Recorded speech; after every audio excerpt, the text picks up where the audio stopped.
Now, what Tolle talks about is that state of waiting, empty and still, with nothing happening, is the state which we will class as no mind. It's not mind because there's no thoughts in it, so you're not thinking. So if you call thinking mind, then that state must be no mind. And it's quite unique in that you are very conscious, very aware, but you're not thinking. Now, what he says is that that state is the state which you hold yourself in. That's the difficult part, because doors appear and you go and start to open them and go inside. That state is the one you hold yourself in as a meditative act, which will lead on to noticing the next stage of things, which is that void, if you like, that emptiness, presents you with all manner of things. And the things that it presents you with should be just noticed. If you go with them too much and analyze them, label them, you become part of the forms, and they lose their spontaneity, and they lose their freshness, and they lose their wisdom. So he's saying you have to hold yourself as Buddha would say the emptiness. You hold yourself in the state of allowing them to resonate, but not going with them. It's a field of alert awareness, okay, with nothing in it. Okay. Now, not asking you do you swallow that, but do you follow that? Yeah. Okay. And you've had a little experience of it, which is hard to do. He actually says it's difficult for a lot of people to get this because most of our education system, most of our society is based on the form of things, the shapes. Remember, Eugene says we've got 3 synonymous words which have to be understood because they are the same word in different languages. I'll just shift Mr. Tolle for a bit. I'll put him here. Okay, so he's constantly present for us to refer to, throw darts at or anything else. I find him a fascinating. I think he looks like Tintin. He's got a very strange face. And peculiar though, I mean, if you've seen any of the talks that Ron and Zohar have put on here, you'll find that although there's nothing much happening, he's got his expressions and his gestures are fascinating enough. You know, we don't need anything but a talking head. Right, the 3 words which Eugene would say are synonymous, which helps us a lot, are shape.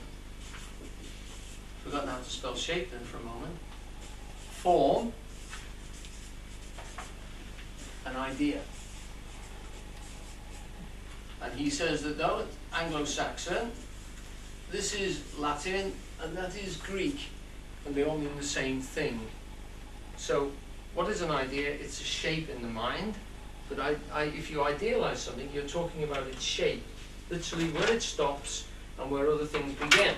So Eugene would say you can describe anything as an idea. I'm going to try and draw a camel now. From the side, it's not all that easy. Can you see the way the form of the camel, the shape of it, defines it? Okay. Oh, very good. 4 years at art college.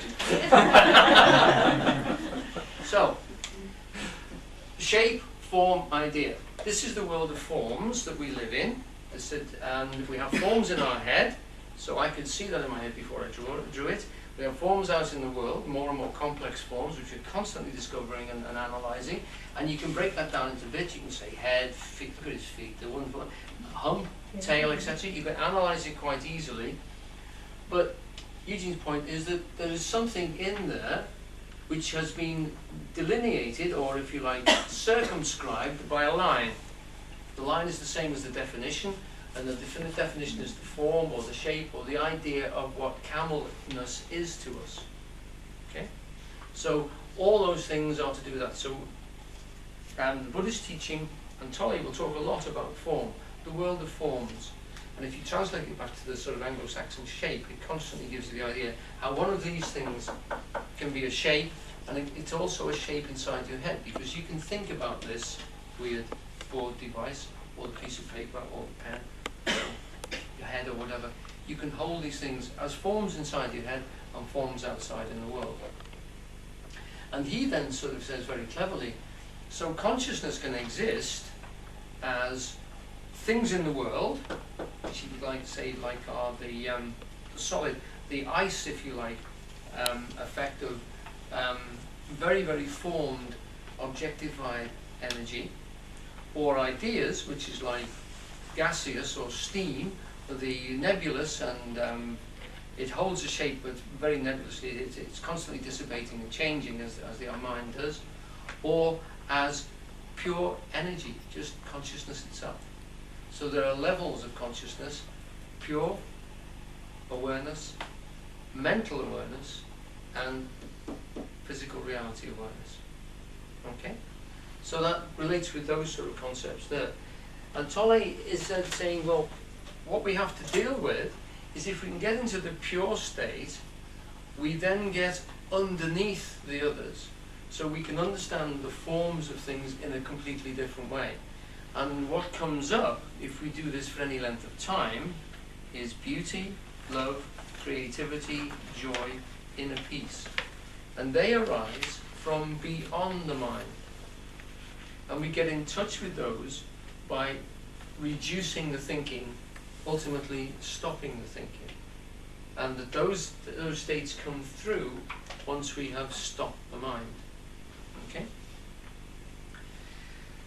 Would anyone like to read the next one? Please. Be where you are, look around, just look, don't interpret. See the light, shapes, colours, textures. Be aware of the silent presence of each thing. Be aware of the space that allows everything to be. Thank you. Right. In that reading, he's putting us back into the fact that thoughts can be triggered by seeing objects. It can be thought by all sorts of processes in the world, but they don't have to be triggered by those. And if you can keep yourself into a state of pure noticing, you're in a meditative state. It's the labeling of things, the analysing them, and the discursive running of the mind, which tends to go down tramlines, if you like, and to limit the creativity of what's around outside of you. And the meditative state is literally just noticing, but keeping yourself at that noticing level of holding the things in. What happens, it seems to the mind and to the way that we're normally brought up and the way that we think, that it's quite dull. It's just a window pane, or it's just a summer's evening. We've got lots of them, and this one isn't a particularly good one, etc. So you tend to disparage what you're seeing, what is there, and to get onto something which is really important, which we'll lead on to in a minute, which is escaping from now. But that process of trying to make it interesting, or not literally just sitting with it, prevents those things of beauty, love, creativity, joy, and inner peace from arising in us, or if you like, between us and the object that we're contemplating. That contemplative aspect is simply just holding that non-thought process, or what we would call no mind. Now, there is a tradition of this in Zen, which we're going to go on and talk about in a moment, but there is also a tradition in Christianity. Tolle is very clever because he uses the word presence for that state where you're not thinking but you're there. You know, the light's on and somebody's home. Now, that state he calls presence. I think, you know, it's brilliant when I first heard him comment on this, but he says Buddha, in describing that same thing which we call consciousness, because we've got a wonderful term for it, Buddha didn't have a term for that, or if he did, we've lost its sophistication. He used the word emptiness. It's that emptiness, that still, empty space that you were sitting in a few moments ago, waiting for the thought to come out, is what the Buddha refers to when he talks about